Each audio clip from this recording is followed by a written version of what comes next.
Hello, my name is Jonnas Thalven. I came home from my wife's funeral to find her family celebrating her death with champagne, already dividing up her inheritance while calling me a worthless gold digger who never deserved her. They had spent 3 years making my life hell, turning every family gathering into a battlefield, whispering poison in Mirelle's ear, trying to convince her to leave me. But as Mirelle took her final breath in that hospital bed, she grabbed my hand and whispered 4 words that would change everything. "Check the safe, darling." Inside that safe, I found something that made my blood run cold and my heart race with possibilities. Documents, recordings, evidence of secrets so dark that her family would do anything to keep them buried. That night, I made a choice. And by morning, the same people who had tormented me for years were on their knees, begging for mercy. So now I ask you, what would you do if your dying wife handed you the key to destroying the people who destroyed your marriage? Would you take the high road, or would you honor her final wish for justice? Before we jump back in, tell us where you're tuning in from, and if this story touches you, make sure you're subscribed, because tomorrow I've saved something extra special for you. The first thing I noticed when I walked into Mirelle's childhood home wasn't the black silk drapes or the wilted funeral flowers scattered across the mahogany dining table. It was the sound of laughter echoing from the sunroom, sharp and bright against the supposedly somber atmosphere of a house in mourning. I had just buried my wife 3 hours ago at Thornwick Cemetery, watching her mahogany casket disappear into the earth while her family stood behind me whispering about how I didn't deserve to be there.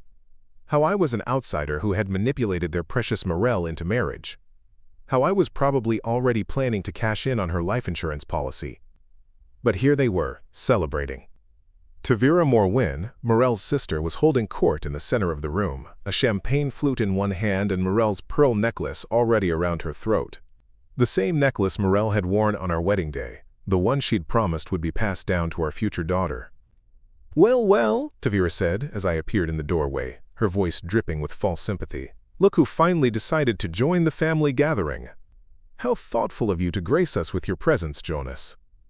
The family turned to stare at me like I was an intruder in their perfectly orchestrated celebration. Arendor Voltric, Mirelle's father, sat in his leather armchair smoking a Cuban cigar, the smoke curling around his silver hair like a crown. He didn't even look up when I entered. Visira Halcourt, Mirelle's mother, perched on the edge of the sofa with a glass of red wine, her lips pursed in that familiar expression of disgust she'd perfected whenever I was around. "Family gathering," I repeated slowly, scanning the room. "At your daughter's funeral reception." "Former daughter-in-law's funeral," Tavira corrected with a smile that could cut glass. "Let's not pretend this changes anything between us. We tolerated you for Mirelle's sake, but she's gone now. You can drop the Grieving Widower Act." I felt my hands clench into fists at my sides. 3 years. 3 years of enduring their passive-aggressive comments, their subtle sabotage of every holiday and anniversary, their constant attempts to convince Mirelle that I was beneath her. 3 years of watching them systematically try to poison the woman I loved against me. "Act?" The word came out rougher than I intended. Arendor finally looked up, removing the cigar from his lips with deliberate slowness. "You married into money, boy. Don't think we don't know exactly what you are." His voice was cultured, refined, the kind of accent that comes from generations of private schools and country club memberships. "A construction worker from Millfield Commons who got lucky when our daughter took pity on you." The room went silent except for the soft jazz playing from hidden speakers. Even the catering staff seemed to pause in their work, sensing the tension crackling through the air. "Mirelle loved me," I said quietly. Visira let out a bitter laugh. "Mirelle was naive. She had a soft heart for strays and damaged things. You were just her latest charity case." "She would have realized it eventually," Tavira added, adjusting the pearls around her neck. "Thank God she won't have to go through the embarrassment of a divorce. At least she died believing in your little fairy tale." The words hit me like physical blows. I had known they hated me, had always known, but hearing them speak so callously about Mirelle, just hours after we'd lowered her into the ground, made my vision blur with rage. "You people disgust me. I managed." "We disgust you?" Arendor stood up slowly, his 6-foot frame still imposing despite his 70 years. "You're the one who wormed your way into this family. You're the one who convinced our daughter to waste the best years of her life slumming it in that pathetic little house you call home. She could have had anyone, doctors, lawyers, men of substance. Instead, She threw her life away on a nobody who builds cabinets for a living. I loved her more than any of you ever did. Love, Tavira scoffed. Is that what you call isolating her from her family? Filling her head with poison about us? Making her choose between you and the people who actually cared about her? I stared at her in disbelief. Isolating her. You're the ones who made every family gathering a war zone. You're the ones who refused to acknowledge our marriage. Who forgot to invite me to family events. Who made her feel guilty every time she defended me. We were trying to protect her, Visira said, standing to join her husband. We could see what you were doing to her. How you were changing her, making her smaller, more ordinary. Our Mirelle was exceptional, and you turned her into just another suburban housewife. She was happy, I said through gritted teeth. Was she? Arendor's smile was cold, because the last few months she seemed pretty miserable to me. All those late-night phone calls to her sister, crying about how lonely she felt, how she wondered if she'd made a mistake. My heart stopped. That's not true. Isn't it? Tavira pulled out her phone, scrolling through what looked like text messages. Here's one from last month. I don't know what to do anymore. He's so angry all the time, so resentful. I feel like I'm walking on eggshells in my own home. And another, maybe you were all right about him. Maybe I was too young to see it clearly. I felt the blood drain from my face. Those messages couldn't be real. Mirelle had never said anything like that to me. Even during our worst arguments, even when the cancer treatment made her tired and irritable, she had never expressed doubts about our marriage. You're lying, I whispered. Am I? Tavira turned the phone toward me, letting me see the screen full of messages supposedly from Mirelle's number. She was planning to leave you, Jonnas. The cancer just got her first. The room spun around me. I grabbed the back of a chair to steady myself, my mind reeling. It couldn't be true. It couldn't be. But the messages looked real. The timestamp consistent. The language sounding like Mirelle's voice. She never loved you, Visira said softly, almost gently. She pitied you, and toward the end she resented you. You were an anchor dragging her down, keeping her from the life she deserved. I couldn't breathe. The walls of the sunroom felt like they were closing in, the sound of their voices fading to a dull buzz. Everything I thought I knew, everything I believed about my marriage, about the woman I'd held in my arms as she died, seemed to crumble around me. But then I remembered something. The last moments in the hospital room, when the machines had gone quiet and it was just me and Mirelle in the fading afternoon light. Her hand squeezing mine with the last of her strength, her eyes, clear and focused, looking directly into mine. Check the safe, darling, she had whispered. The combination is our anniversary. Check the safe and you'll understand everything. I looked up at Tavira, still smirking with Mirelle's pearls around her neck. At Arendor, puffing smugly on his cigar. At Visira, watching me with cold satisfaction as she delivered what she thought was the killing blow. You know what? I said, my voice steadier than I felt. You're right about one thing. This does change everything between us. I turned and walked out of the sunroom, leaving them to their celebration. Behind me I heard Tavira's laughter again, sharp and victorious. Don't let the door hit you on your way out of our lives, Jonnas, she called after me. But I barely heard her. My mind was focused on one thing now. Getting home and opening that safe. Whatever Mirelle had left me, whatever she wanted me to understand, it was waiting there in the darkness of our bedroom closet. And something told me it was going to change everything. The house felt like a tomb when I finally made it home to Briarwood Lane. Every room held memories of Mirelle. The kitchen where she'd made her terrible attempts at sourdough bread. The living room where we'd spent countless evenings watching old movies. The bedroom where I'd held her through the worst nights of her chemotherapy. But now, standing in our bedroom doorway, all I could think about was the black steel safe hidden behind her dresses in the walk-in closet. I'd helped her install it 2 years ago when she'd inherited her grandmother's jewelry, but she'd always been secretive about what else she kept in there. Personal documents, she'd said whenever I asked. Insurance papers, some family photos, nothing exciting. My hands shook as I pushed aside her clothes, the fabric still carrying the faint scent of her jasmine perfume. The safe was exactly where we'd mounted it, built into the back wall behind her formal gowns. The digital display blinked red, waiting for the 6-digit combination. Preparing and narrating this story took us a lot of time, so if you are enjoying it, subscribe to our channel. It means a lot to us. Now back to the story. Our anniversary, 081517, August 15, 2017. The day we'd gotten married at the small chapel in Westmere Hills, despite her family's protest that we were rushing into things. That I wasn't good enough for their daughter. The display turned green and the lock mechanism clicked open with a soft whisper.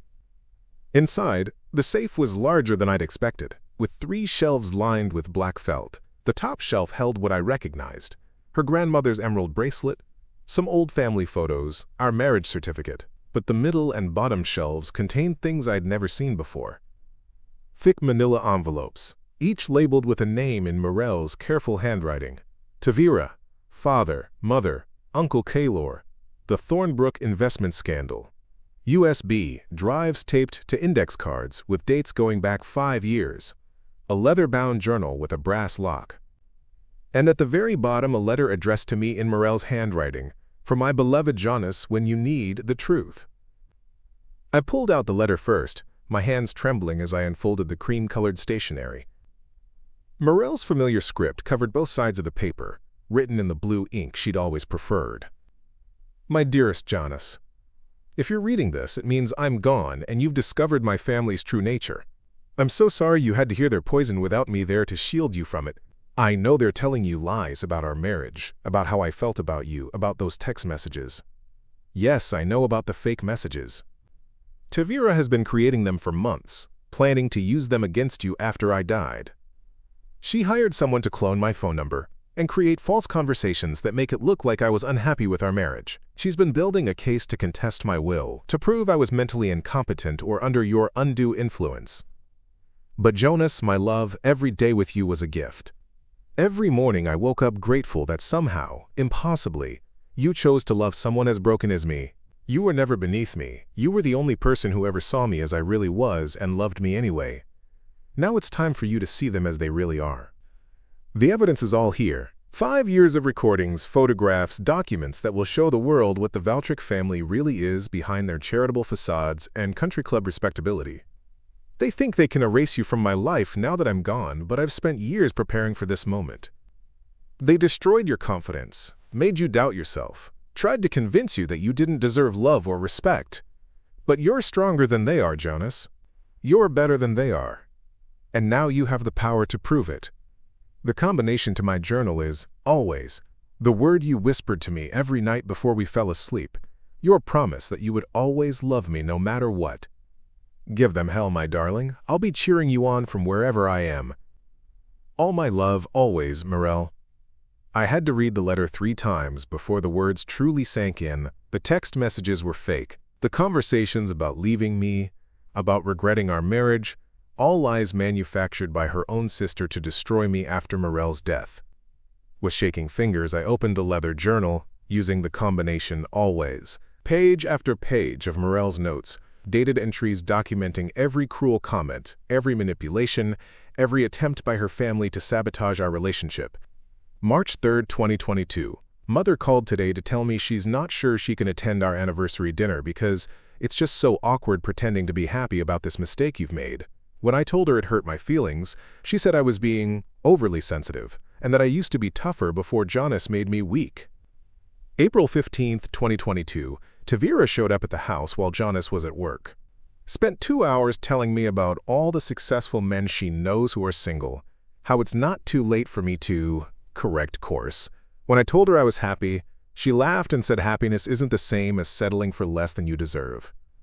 June 8, 2022, Father offered Jonnas money to leave me. $50,000 to disappear quietly and let Mirelle get back to her real life. Jonnas told him exactly where he could put his money, but Father just smiled and said, "Everyone has a price, boy. I'll find yours." Entry after entry of documented psychological warfare. Each incident carefully recorded with dates, times, and exact quotes. Mirelle had been building a case against her own family, creating an ironclad record of their systematic cruelty. I picked up the envelope marked Tavira and opened it. Inside were printed screenshots of social media conversations between Tavira and her friends, laughing about how they were going to get rid of the gold digger once Mirelle died. Photos of Tavira meeting with a private investigator, clearly trying to dig up dirt on my background. Bank records showing she'd hired the phone cloning service to create the fake text messages. But the most damning item was a recording device, a small digital recorder labeled Thanksgiving 2023. I pressed play and heard Tavira's voice clearly. "The cancer's getting worse. She probably has 6 months, maybe less. We need to start planning for after she's gone." Arundor's voice responded, "The will is still a problem. She's leaving everything to him. Not if we can prove he manipulated her into it. Isolated her from family, made her financially dependent on him. I've been documenting everything. The fake text messages will show she was planning to leave him. Mental anguish, depression, undue influence. Any judge will see through his act." Visira's laugh was cold. "Poor Mirelle, she always was too trusting. At least when she's gone, we won't have to pretend to tolerate that man anymore." "The best part," Tavira continued, "is he has no idea what's coming. He actually thinks we'll just fade quietly into the background after the funeral. He doesn't realize we've been preparing for war." I sat back on my heels, the recorder still playing their casual discussion of how to destroy my life. They hadn't just hated me. They'd been actively plotting against me for years, waiting for Mirelle to die so they could strike. The envelope marked Father contained copies of business documents showing Arundor's company had been embezzling from several children's charities. The Uncle Kyler file revealed that Mirelle's uncle, who served on the city planning committee, had been taking bribes to approve construction projects in protected wetlands. And the Thornbrook investment scandal folder was filled with evidence that the family's wealth came from defrauding elderly investors out of their retirement savings 15 years ago. Every secret they'd worked to hide, every crime they thought was buried, every piece of leverage they'd used to maintain their position in Thornwick's high society, Mirelle had uncovered it all. I sat in the closet surrounded by the wreckage of everything I thought I knew about my wife's family, feeling a cold fury building in my chest. They hadn't just tried to destroy my marriage. They'd been planning to destroy my life, my reputation, my future, while pretending to grieve the woman they'd tormented for years.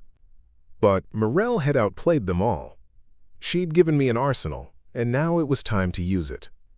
I spent the next 3 days in my home office, systematically going through every piece of evidence Mirelle had collected. The dining room table was covered with printed documents, photographs, and legal papers, organized into neat stacks according to family member and crime.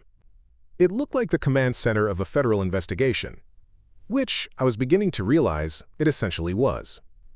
Mirelle hadn't just been documenting her family's cruelty toward me. She'd been conducting a comprehensive investigation into their entire criminal enterprise. Bank records showed shell companies, offshore accounts, and a complex web of financial fraud that went back decades.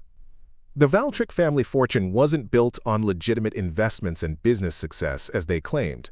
It was built on theft, fraud, and corruption. The embezzlement from children's charities alone involved over $2 million, money that was supposed to go to underprivileged kids. Summer camps and after-school programs had been funneled into Arundor's personal accounts through fake consulting fees and inflated service contracts.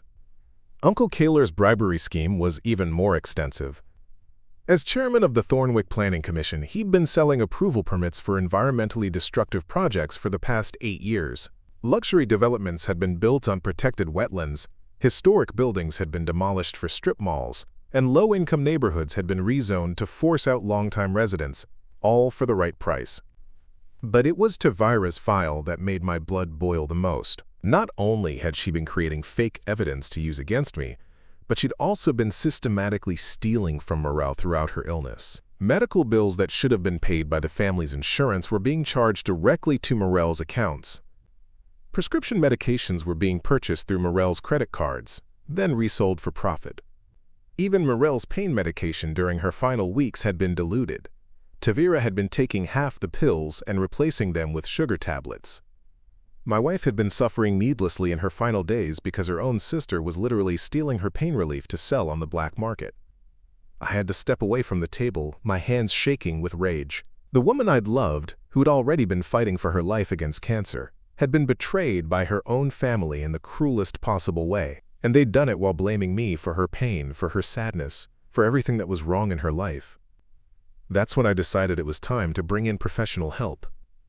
Daniel Vashti was a private investigator I'd worked with before when one of my construction crews had been accused of stealing materials from a job site.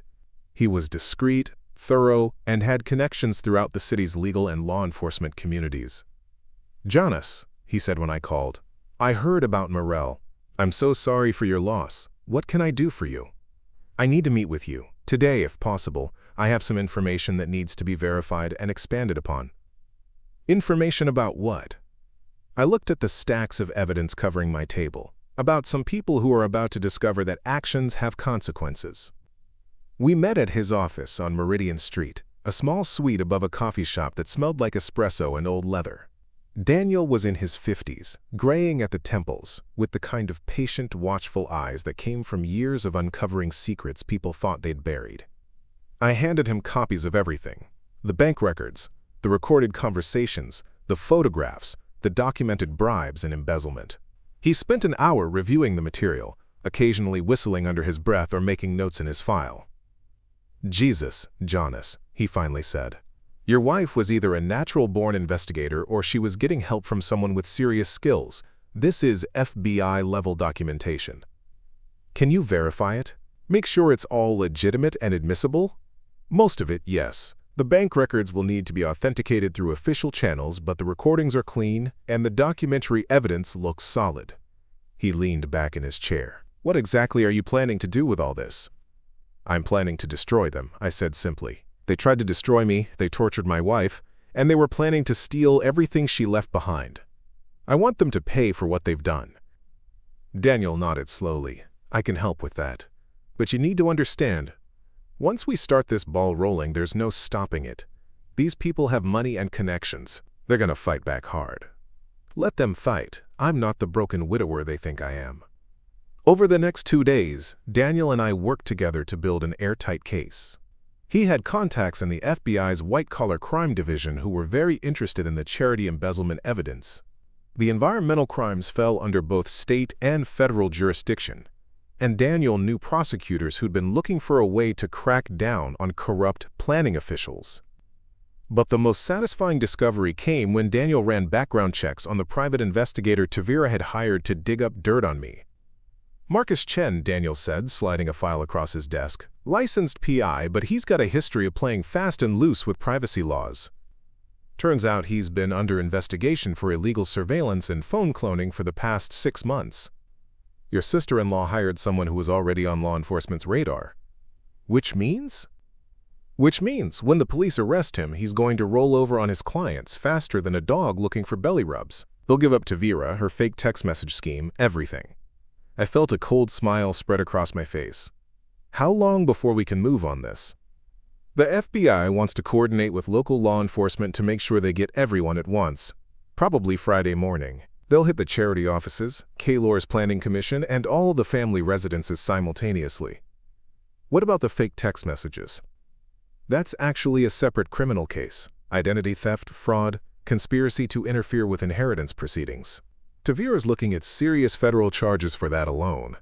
I sat back in my chair, feeling something I hadn't experienced in years: complete confidence.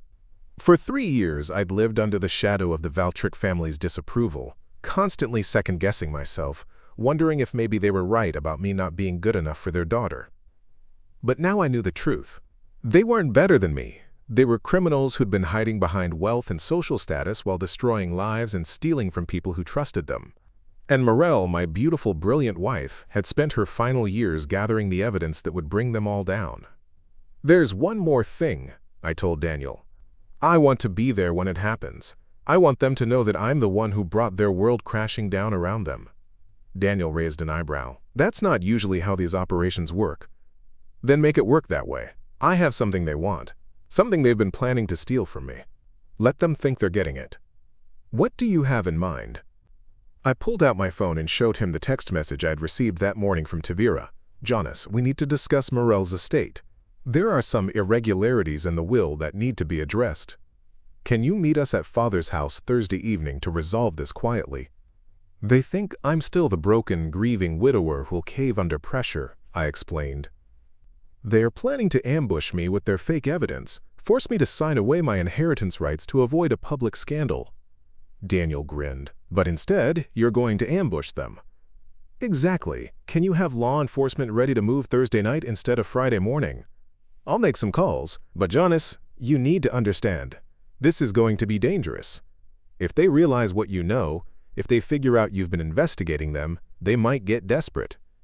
I thought about Mirelle lying in that hospital bed, suffering through diluted pain medication while her sister stole from her accounts. I thought about the recording of them planning to destroy my life before my wife's body was even cold in the ground. Let them get desperate, I said. I'm done being afraid of these people. Daniel closed the file and stood up. All right then, let's give them a Thursday night they'll never forget. As I walked back to my car, I felt something I hadn't experienced since Mirelle's diagnosis. Hope. Not just hope for justice, but hope for vindication. Hope that the woman I'd loved had found a way to protect me even from beyond the grave. Thursday night couldn't come fast enough. Thursday afternoon, I got a call that changed everything I thought I knew about my wife's final months. Mr. Thalven? This is Dr. Jonnas Thalven from Thornwick General Hospital. I was Mirelle's oncology nurse during her treatment. I recognized the name. Lysen was the young nurse who'd been especially kind to Mirelle during her chemotherapy sessions, often staying late to sit with her when I couldn't be there. Dr. Thalven, I remember you. Thank you for everything you did for my wife. That's actually why I'm calling. Her voice was quiet, hesitant. I heard about the funeral, and I've been debating whether to reach out. But there are some things you should know about Mirelle's final weeks. Things that didn't seem right at the time, but I wasn't sure how to address them. My grip tightened on the phone. What kind of things? Could we meet in person? I have some documentation I think you need to see. It's about Mirelle's pain management protocol and some irregularities in her medication records. We arranged to meet at a small cafe near the hospital. Dr. Thalven arrived carrying a manila folder, her usually cheerful demeanor replaced by something that looked like guilt mixed with determination. Before I show you this, she said, settling into the booth across from me, I need you to know that I reported my concerns to hospital administration, but they said it was a family matter and not to interfere. I should have pushed harder, should have done more to protect her. Protect her from what? She opened the folder and pulled out what looked like medical charts. Mirelle's pain medication was being systematically reduced without her knowledge or consent. Look at these dosage records. The charts showed Mirelle's prescribed pain medication levels over her final 2 months.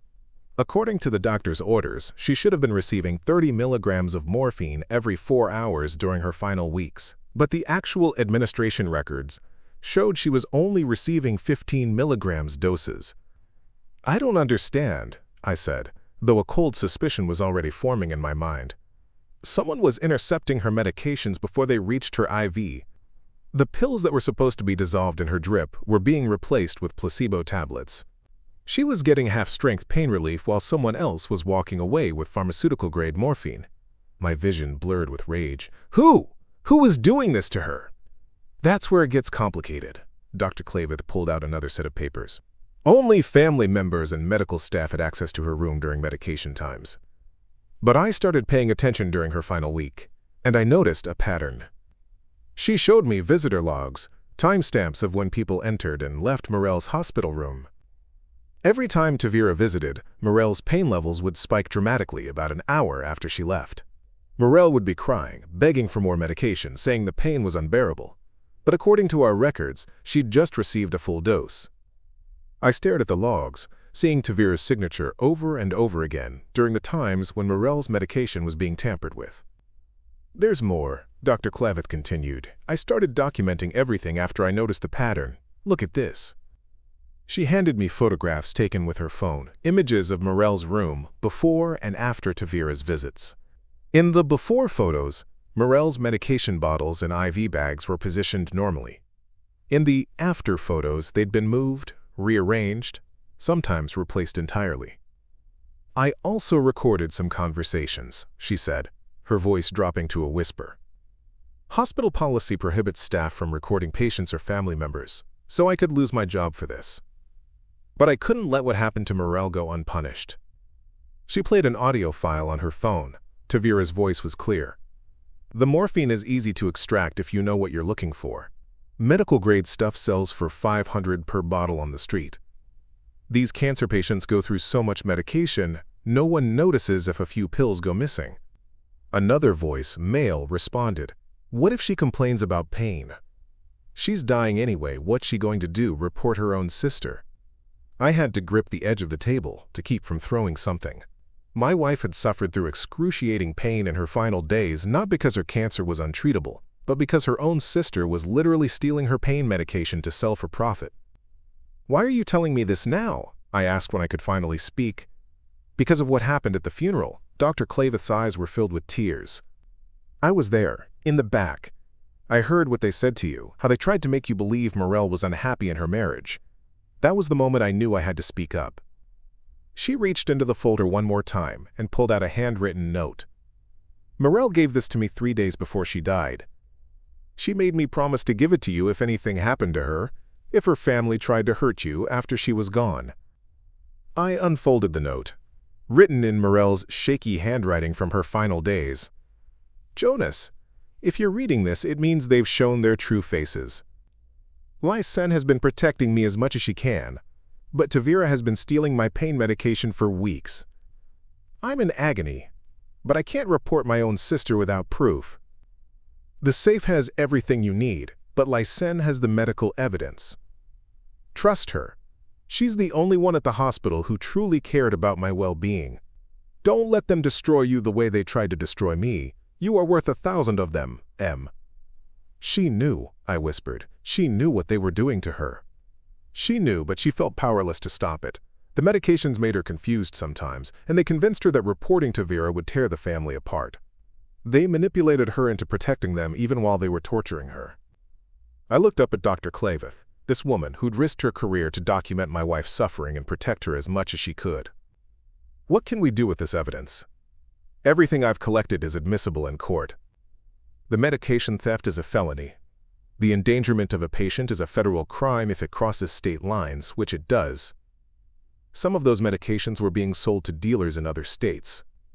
I pulled out my phone and called Daniel Vashti. "Daniel, I need you to meet me right now. I have new evidence, and it changes everything about tonight's operation." "What kind of evidence?" "The kind that proves they weren't just planning to steal from me after Mirelle died. They were torturing her while she was dying." When I explained what Dr. Thalven had discovered, Daniel was quiet for a long moment. "This changes the timeline for arrests," he finally said. "Medical endangerment and pharmaceutical theft are federal crimes. The FBI is going to want to coordinate with the DEA on this. Can we still do this tonight?" "Oh, we're definitely doing this tonight. But now instead of just financial crimes, they're looking at charges that could put them away for decades." I looked across the table at Dr. Thalven, who was watching me with hopeful, nervous eyes. "Doctor, would you be willing to testify about what you witnessed?" "Use Tuckerverse." She nodded firmly. "I've been carrying this guilt for weeks. If testifying helps get justice from Mirelle, then yes, absolutely." As we prepared to leave the cafe, Dr. Thalven grabbed my arm. "Mr. Thalven, Mirelle talked about you constantly during her treatments. Even when the pain was at its worst. Even when she was confused from the medications. She never stopped telling me how much she loved you. How grateful she was to have married someone who truly saw her as an equal partner." She paused, then added quietly, "Whatever lies they've told you about her feelings toward your marriage, don't believe them. That woman adored you until her final breath." Tonight I thought, as I walked back to my car, the Valtryk family was going to learn what it felt like to be powerless. What it felt like to have their world torn apart by people who claimed to love them. Just like they'd done to Mirelle, just like they'd tried to do to me. But unlike their victims, they wouldn't have anyone coming to save them. At 7 o'clock Thursday evening, I stood on the front steps of the Valtryk estate in Thornwood Heights, the manila envelope containing copies of all evidence tucked under my arm. The house loomed above me like something from a Gothic novel, 3 stories of limestone and arched windows, surrounded by manicured gardens that probably cost more to maintain than most people made in a year. This was where Mirelle had grown up, in this cold monument to wealth and status. No wonder she'd been so grateful for the warmth of our small home on Briarwood Lane, with its mismatched furniture and hand-me-down decorations. She'd traded a mansion for genuine love, and her family had never forgiven either of us for it. I rang the doorbell, and Vasira answered, dressed in black silk that managed to look both mourning-appropriate and elegantly expensive. Her smile was predatory. "Jonnas, how thoughtful of you to come. We're in Father's study." She led me through marble hallways lined with oil paintings of dead Valtryk ancestors, all wearing the same expression of cold superiority I'd grown to hate. The study was exactly what I'd expected. Floor-to-ceiling bookshelves filled with leather-bound volumes that had probably never been read, a massive oak desk, Persian rugs that cost more than my truck. Arendor sat behind his desk like a judge preparing to deliver a verdict. Tavira lounged in one of the leather armchairs, still wearing Mirelle's pearl necklace, looking pleased with herself. Uncle Kaylor stood by the window, drink in hand, watching me with undisguised contempt. "Please, sit," Arendor said, gesturing to the single chair positioned in front of his desk like a defendant's dock. "We have some serious matters to discuss." I remained standing. "I'm sure you do." Tavira pulled out a thick folder. "These are copies of communications between you and our sister during her final months. Text messages, emails, even recorded phone calls where she expressed serious doubts about your marriage." She began reading from printed pages. "I don't know how much longer I can pretend to be happy. He resents me for being sick, for the medical bills, for the way my family treats him. Sometimes I think he wishes I would just die and get it over with." My face remained impassive as she read message after fabricated message, each one designed to paint me as an abusive, money-hungry husband who'd made Mirelle's final months miserable. "Very creative fiction," I said when she finished. "Your phone cloning specialist did excellent work. Too bad Marcus Chen is currently in federal custody." The room went dead silent. Tavira's folder slipped from her fingers, papers scattering across the Persian rug. "I don't know what you're talking about," she said, but her voice had gone up an octave. "Marcus Chen, the private investigator you hired to manufacture evidence against me. The same Marcus Chen who's been under FBI surveillance for illegal phone cloning and identity theft. The same Marcus Chen who started cooperating with federal agents this morning in exchange for a reduced sentence." Arendor leaned forward. "You're bluffing." I pulled out my phone and played an audio file. Marcus Chen's voice filled the room. "Yeah, the Voltric woman paid me $50,000 to create fake text conversations. Made it look like her dying sister was planning to leave her husband. Real sick stuff, but the money was too good to pass up. I got phone records, conversation logs, the whole 9 yards. Everything she needed to contest the will." Kaylor set his drink down hard. "That proves nothing. Anyone can fake a recording." "You're right," I agreed. "Anyone can fake a recording, just like anyone can fake text messages. But it's harder to fake bank records showing payments to Chen's company. It's harder to fake documented proof that Tavira hired him specifically to create false evidence against me." I opened my envelope and began laying photographs on Arendor's desk. Pictures of Tavira meeting with Chen, bank transfer receipts, copies of the fake conversations with timestamps that proved they were created after Mirelle's death. "You want to know what's really sick?" I continued, spreading out more documents. "While you were manufacturing fake evidence to steal my inheritance, you were also stealing from Mirelle while she was dying." I placed Dr. Clavith's medical records on the desk. "These are hospital documentation showing that someone was systematically stealing Mirelle's pain medication during her final weeks. Pharmaceutical-grade morphine was being extracted from her IV drip and replaced with saline solution." Vasira went pale. "That's impossible. Hospital security would never allow." "Hospital security doesn't monitor family members who have authorized access to patient rooms," I interrupted. "But nurses do notice when patients suddenly start experiencing breakthrough pain right after certain visitors leave." I played Dr. Clavith's recording of Tavira discussing the street value of stolen morphine. The sound of her own voice admitting to stealing from her dying sister seemed to drain all the fight out of Tavira. She slumped in her chair, staring at the floor. "My wife spent her final days in agony because you were literally stealing her pain relief to sell for drug money," I said, my voice perfectly controlled despite the rage burning in my chest. "She knew what you were doing, but she was too weak and confused to stop you." "Jonnas," Arendor began, his commanding tone faltering for the first time, "perhaps we've all said things in the heat of grief that we didn't mean. Save it." I pulled out another set of documents. "Let's talk about the Thornbrook investment fraud. $2.7 million stolen from elderly investors, retirement accounts, through fake high-yield investment schemes." Arendor's face went ashen. "Or maybe we should discuss Uncle Kaylor's bribery operation on the Planning Commission. 8 years of selling environmental permits and historic preservation waivers to the highest bidder." Kaylor moved away from the window. "Now wait just a minute. Or perhaps the charity embezzlement is more interesting. $2 million stolen from programs meant to help underprivileged kids, funneled through fake consulting fees and inflated service contracts. I had filled Arendor's desk with evidence of their crimes: bank records, recorded conversations, photographs, documented proof of years of fraud and corruption. "You thought you could destroy me," I said, looking at each of them in turn. "You thought I was just some blue-collar nobody who'd crumble under pressure from his betters. You thought you could steal everything Mirelle left me, and I'd slink away quietly rather than fight back."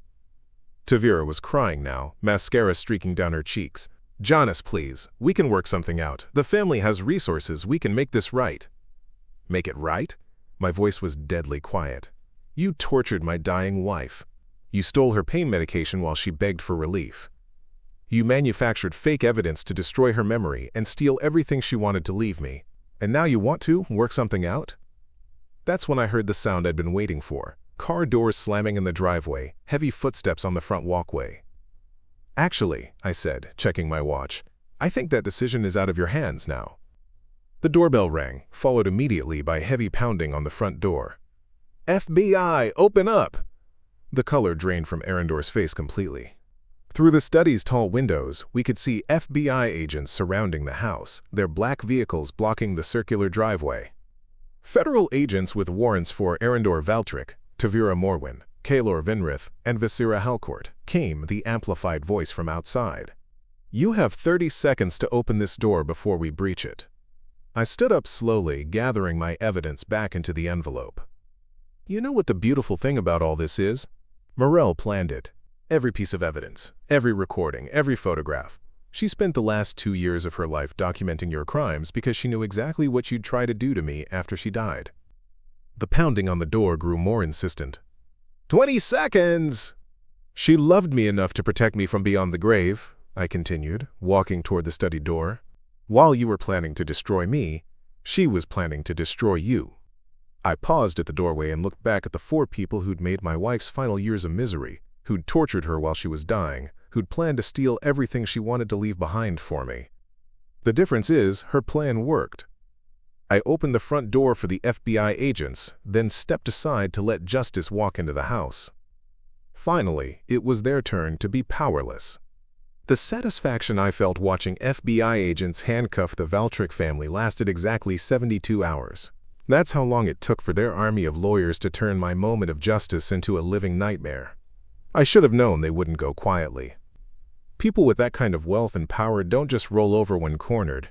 They fight back with everything they have, and they have resources most people can't even imagine.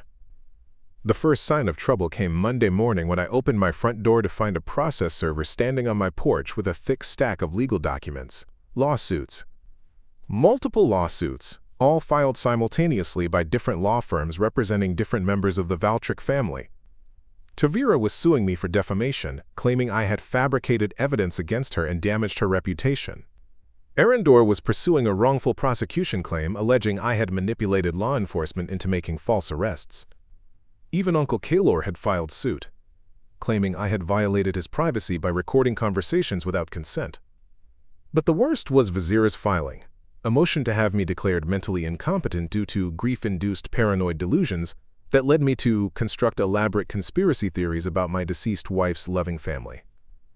Each lawsuit was seeking millions in damages. Combined, they were asking for more money than I could make in 10 lifetimes. "It's a classic SLAPP strategy," Daniel Vashti explained when I called him in a panic. "Strategic lawsuit against public participation. They're trying to bury you in legal costs and force you to back down. But we have evidence. We have recordings, documents, witness testimony. Evidence that was obtained through what they're claiming was illegal surveillance and harassment. They're arguing that everything Mirelle collected was gathered without proper consent, making it inadmissible in court." I sat in Daniel's office, staring at the pile of legal papers that threatened to destroy my life more thoroughly than the Valtryks ever could have managed while Mirelle was alive. "What about the FBI investigation? They arrested all of them." Daniel's expression was grim. "That's where it gets complicated. The arrests were based primarily on your evidence, but now that the family's lawyers are challenging the legitimacy of that evidence, The federal prosecutors are getting nervous." He pulled out his phone and showed me a news article from that morning's Thornwick Herald. Prominent local family arrested in elaborate revenge scheme by disturbed widower.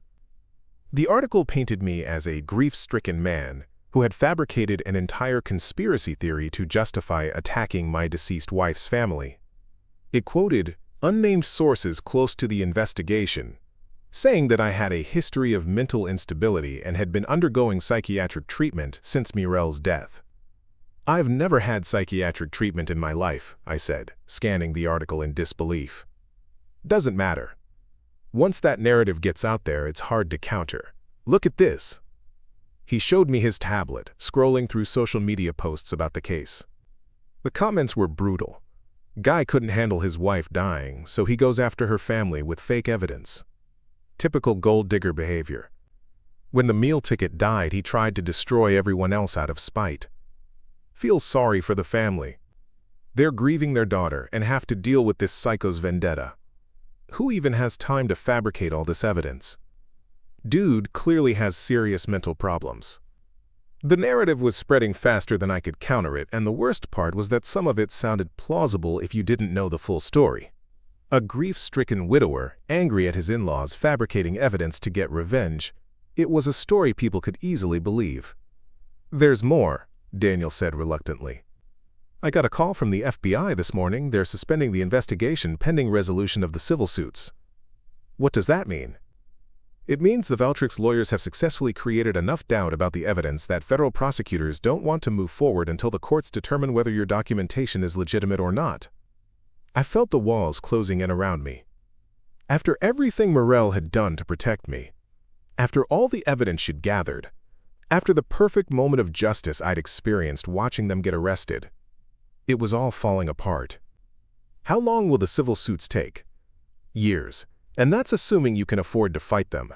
Each case will require its own legal defense, expert witnesses, depositions, discovery processes. We're talking hundreds of thousands in legal fees, maybe more. I thought about my savings account, depleted from Mirelle's medical bills, my small construction business that barely brought in enough to cover my mortgage, the life insurance policy that the Valtrix were now claiming I wasn't entitled to receive because our marriage was fraudulent. I can't afford years of litigation. That's exactly what they're counting on. They want you to run out of money and be forced to settle. Drop all charges, admit you fabricated the evidence, and disappear quietly. In exchange, they'll drop their suits against you. And if I don't, Daniel gestured at the stack of legal papers.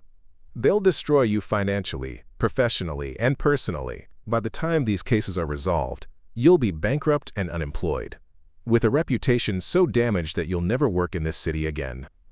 That afternoon, I got a call from my biggest construction client, Meridian Development Group. They were canceling 3 major contracts I had lined up for the next 6 months. "Nothing personal, Jonnas," said project manager Orlise Brownville, whom I'd known for 5 years. "But with all the negative publicity surrounding your legal troubles, we can't risk the association. Our investors are concerned about working with someone who's embroiled in federal criminal cases." By the end of the week, 2 other clients had canceled projects as well. Word was spreading through Thornwick's business community that I was unstable, litigious, someone to avoid. The isolation was almost worse than the financial pressure. People I'd known for years were suddenly too busy to take my calls. Former friends crossed the street when they saw me coming. Even my neighbors seemed uncomfortable, whispering behind their curtains when I pulled into my driveway. The worst moment came when I ran into Orlith Danavar, Mirelle's former colleague from the elementary school where she'd taught. Orlith had been at our wedding, had visited Mirelle during her illness, had sent flowers to the funeral. "Jonnas," she said when she saw me at the grocery store, her voice filled with something that might have been pity or disgust. "I heard about the arrests. I have to say, I'm disappointed. Mirelle loved her family, despite their flaws. This vendetta you're pursuing would break her heart. You don't understand what they did to her. I understand that you're grieving, and grief can make people do things they wouldn't normally do. But fabricating evidence against mourning family members? That's not the man Mirelle married." She walked away before I could explain, leaving me standing in the cereal aisle feeling more alone than I had since the day Mirelle died. That night, I sat in my kitchen staring at a settlement offer that had arrived by courier. The Valtrics were willing to drop all their lawsuits if I would sign a document admitting that I had fabricated all evidence against them, that my allegations were the product of grief-induced mental breakdown, and that I would never speak publicly about the family again.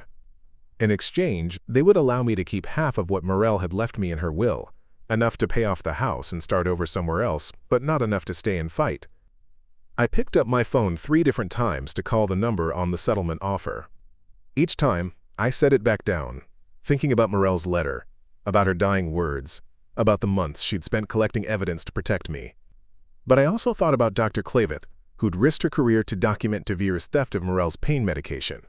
If I took this settlement, would she face retaliation for coming forward? Would her testimony be discredited along with everything else? I thought about all the elderly people who'd had their retirement savings stolen through the Thornbrook investment fraud. If the federal investigation was dropped, would they ever get justice? Around midnight, my phone rang. Daniel Vashti's name appeared on the screen. "Jonnas, I just got off a very interesting phone call," he said without preamble. "Have you made a decision about the settlement offer?" "Not yet. Why?" "Because someone just reached out who might change everything. Can you meet me first thing in the morning? And bring everything Mirelle left you, every document, every recording, every piece of evidence." "What's this about?" "Let's just say the Valtric family may have made one crucial mistake. They assumed they were the only ones with secrets worth protecting." As I hung up, I felt the first spark of hope I'd experienced all week. Whatever Daniel had discovered, it was enough to put confidence back in his voice. The settlement papers were still sitting on my kitchen table, unsigned. Maybe they'd stay that way. Friday morning at 9 sharp, I walked into Daniel's office carrying the leather satchel containing every piece of evidence Mirelle had left me. Daniel was already there, but he wasn't alone. A woman in her 50s sat across from his desk, wearing a crisp navy suit and an expression that suggested she didn't suffer fools. "Jonnas, meet Assistant U.S. Attorney Lysen Mortrell from the Federal Prosecutor's Office," Daniel said. "She's the one who called me last night." I shook her hand, confused. "I thought the federal investigation was suspended." "It was," she replied, settling back into her chair. "Until yesterday afternoon, when we received a very interesting package from an anonymous source." She opened a briefcase and pulled out a thick folder. "Are you familiar with the name Ravira Thalrose?" I shook my head. She was Arendor Valtric's personal secretary for 15 years, until she was terminated 2 months ago for what the family claimed were budgetary reasons. Turns out, she was actually fired because she'd discovered evidence of the charity embezzlement and started asking uncomfortable questions. Attorney Mortrell spread out documents on Daniel's conference table. Ms. Thalrose had been quietly collecting evidence of the family's criminal activities for over a year.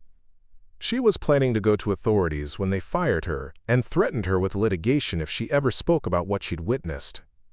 "What changed her mind?" I asked. "She saw the news coverage about your case. She realized the family was using their standard intimidation tactics against you, the same ones they'd used to silence her. That's when she decided to come forward." The documents she showed me were devastating. Internal company emails discussing the charity fraud in explicit detail. Recorded phone calls where family members laughed about bleeding the cancer kids dry. Financial records showing exactly how they'd moved stolen money through shell companies.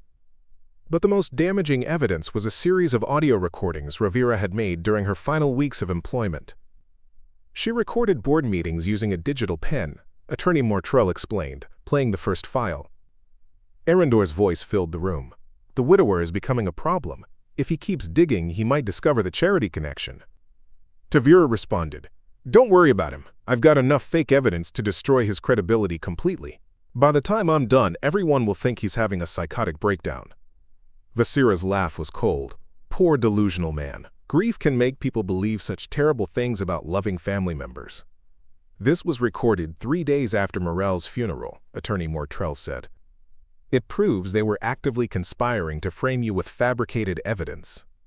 She played another recording, this one from a meeting 2 weeks later. "The fake text messages are perfect," Tavira said. "I've got a whole timeline showing Mirelle was planning to leave him. Combined with the psychiatric evaluation I've arranged, we can paint him as an unstable gold digger who manipulated a dying woman." "What psychiatric evaluation?" Kaylor's voice asked. I hired Dr. Zarina Klavet to write a report, stating that Jonnas showed signs of antisocial personality disorder and financial motivation in his marriage. She's never even met him, but she owes me a favor from that malpractice case I helped her beat. My blood ran cold. They hadn't just been planning to frame me, they'd been arranging for a corrupt psychiatrist to declare me mentally ill without even conducting an examination. There's more, Attorney Mirelle continued. Miss Thalrose also recorded them discussing the medication theft. The next audio file contained Tavira casually explaining to her uncle how she'd been stealing Mirelle's morphine. The dying cancer patient routine is perfect cover. Hospitals expect them to need massive amounts of pain medication. I can skim half her doses and still sell them for huge profits. She's too weak to complain coherently, and if she does, we just blame it on drug-seeking behavior. Jesus, Daniel muttered. It gets worse. They were also planning to use the medication theft to further discredit you. They were going to claim you were the one stealing and selling Mirelle's medications, and that your false accusations against them were projection and deflection. Attorney Mirelle closed the file. What we have here is a comprehensive conspiracy to commit fraud, theft, extortion, witness intimidation, and obstruction of justice. The recordings also prove that their current lawsuits against you are malicious prosecution designed to cover up their own crimes. What does this mean for the federal case? I asked. It means the investigation is not only reopened, but expanded. We now have ironclad evidence that your original documentation was legitimate, and additional evidence of crimes we weren't even aware of before. She smiled for the first time since I'd met her. Mr. Thalven, by Monday morning, every lawsuit against you will be dismissed with prejudice. By Monday afternoon, the Valtryk family will be facing additional federal charges that could put them away for the rest of their lives. And the settlement offer? I'd suggest you use it as kindling for your fireplace. For the first time in a week, I felt like I could breathe again. Mirelle's evidence hadn't been discredited. It had been validated by an independent source who'd been documenting the same crimes from the inside. The Valtryk family had made one fatal mistake. They'd assumed everyone could be intimidated into silence the same way they'd silenced Rovira Thalrose for 15 years. They were wrong. 6 months later, I stood in the lobby of the federal courthouse in downtown Thornwick, watching Arendor Valtryk shuffle past in orange prison coveralls and ankle shackles. His silver hair had gone completely white during his time in custody, and the confident bearing that had once intimidated me was gone, replaced by the hunched shoulders of a broken man. He was being transferred to federal prison to begin serving his 15-year sentence for charity fraud, racketeering, and conspiracy. Tavira had received 12 years for the medication theft and evidence tampering. Visira got 8 years for her role in the financial crimes. Uncle Kaylor was looking at 10 years for the bribery charges. None of them looked at me as they were led away, but I wasn't there for their acknowledgement. I was there for mine. The restitution hearing had concluded that morning, with the judge ordering the Valtryk family to pay back over $4 million to their victims, the charities they'd robbed, the elderly investors they'd defrauded, and the environmental groups whose protected lands had been destroyed through Kaylor's corrupt permitting process. As part of the settlement, I had also been awarded $200,000 in damages for the malicious prosecution and defamation campaign they'd waged against me. It was more money than I had ever seen at one time. But it wasn't about the money, it was about validation. The judge had read her final statement that morning with particular emphasis. The evidence presented in this case reveals a family that used wealth and social standing to systematically prey upon vulnerable people, including their own dying daughter. Mr. Thalven's courage in bringing these crimes to light has prevented countless additional victims and serves as a reminder that justice doesn't recognize social status or bank account balances. Walking out of that courthouse, I felt something I hadn't experienced since the day Mirelle died: genuine peace. My construction business had not only recovered but was thriving. Word had spread about how I'd stood up to the Valtryk family's intimidation campaign, and clients who valued integrity over social connections began seeking me out. The contracts I'd lost during the crisis had been replaced by better ones, working with people who cared more about honest work than country club connections. Dr. Lysen Claveth had been promoted to head of oncology nursing after her testimony helped expose the medication theft scandal. She'd implemented new protocols to protect vulnerable patients from exploitation by family members. When I visited her at the hospital to thank her for her courage, she handed me a small wrapped package. Mirelle asked me to give this to you if everything worked out, she said with tears in her eyes. She made me promise to wait until you'd found justice. Inside was Mirelle's wedding ring, the simple gold band I'd bought her with 3 months of savings when we got engaged. I'd wondered what happened to it after she died, assuming her family had taken it along with everything else. But attached to the ring was a note in Mirelle's handwriting, for the man who loved me exactly as I was and fought for me even when I couldn't fight for myself. Wear this as a reminder that real love isn't about what you can buy or what family you come from. It's about choosing each other every single day, no matter what the world throws at you. I wear that ring on a chain around my neck now, tucked beneath my work shirts. It reminds me every day that Mirelle's love was real, that our marriage was real, and that no amount of money or social pressure could have changed that. The house on Briarwood Lane feels warm again. I've kept some of Mirelle's things. Her favorite coffee mug, the books she loved to read, the painting she made of our backyard garden. But I've also added new things. Photos of projects I'm proud of, a workshop space where I can build furniture in the evenings, a vegetable garden that would have made her smile. Last week, Rovira Thalrose stopped by to thank me for encouraging her to come forward. She'd found a new job with a non-profit organization that helps whistleblowers navigate the legal system. Your wife saved more than just you, she told me. She saved everyone who would have been hurt by that family if their crimes had continued. Standing in my kitchen that evening, looking at the empty safe where Mirelle had stored her evidence, I finally understood what she'd really left me. Not just proof of her family's crimes, but proof that love doesn't end with death. That if you build your life on truth and genuine connection, those foundations will hold even when everything else falls apart. The Valtric family thought they could erase me from Mirelle's story. Instead, they became a footnote in ours. Some battles are worth fighting, especially when you're fighting for someone who can't fight for themselves. And sometimes, if you're very lucky, the person you're fighting for finds a way to fight alongside you, even from beyond the grave. Up next, you've got 2 more standout stories right on your screen. If this one hit the mark, you won't want to pass these up. Just click and check them out. And don't forget to subscribe and turn on the notification bell so you don't miss any upload from us.